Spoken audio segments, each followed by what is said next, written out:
Pasmado ang bunganga. Beep, beep, beep, beep, beep. Ang tagalupa na viral ang mukha. Bip, bip, bip, bip, bip. Bumibip, bip, bip, bip, bip, bip, bip, bip, bip, bip, bip na ba? Ang lahat. Martian. Beep, beep, beep, beep. Enrico Pañero. Bip, bip, bip, bip, bip. Beep, beep, beep, Bip, bip, bip, bip, bip.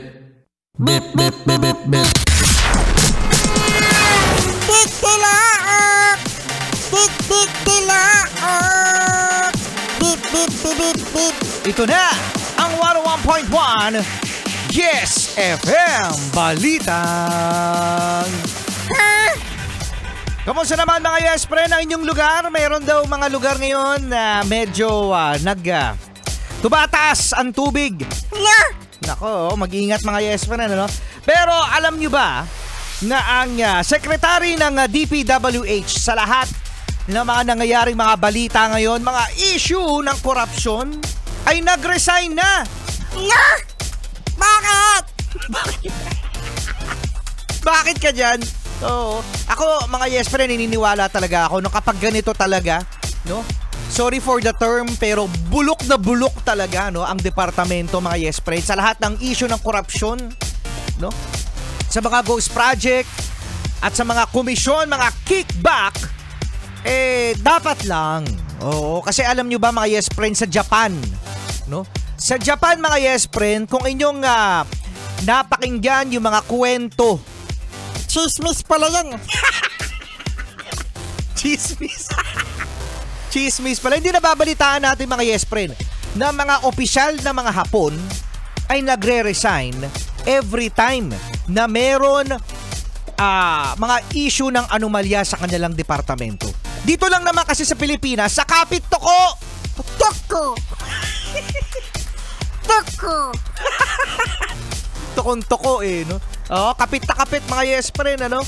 Oh, ito na nga, no? Sabi nga si Secretary ng DPWH o the former Secretary Manuel Bonoan out. Vince Dizon In. Yun, si Vince Dizon na very hands-on pagdating sa trabaho. Nakita natin ito mga Yes Friends sa Department of Transportation na talagang umiikot-ikot, pumupunta kung saan-saan para ma-check ang mga bagay-bagay na yan. So, naniniwala ako na tong si Vince Dizon na hands-on rhyme na rhyme, ano?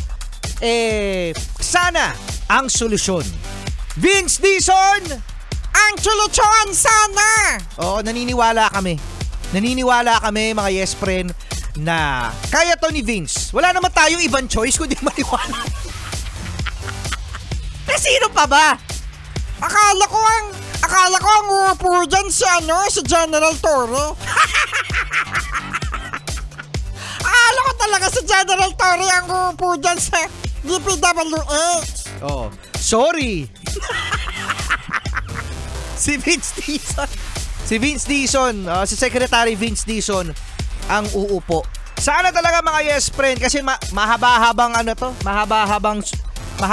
solusyon sa problema. Tandaan nyo na napakaraming project and ongoing na, no? Na mga proyekto na nabigyan na ng budget at napakarami mga Yes Friend na proyekto mula Luzon, Visayas at Mindanao. So bahala ka na dyan.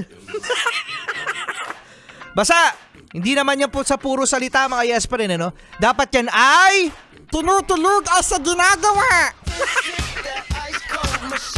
Kala ko tinutulugan Ginagawa kasi. okay.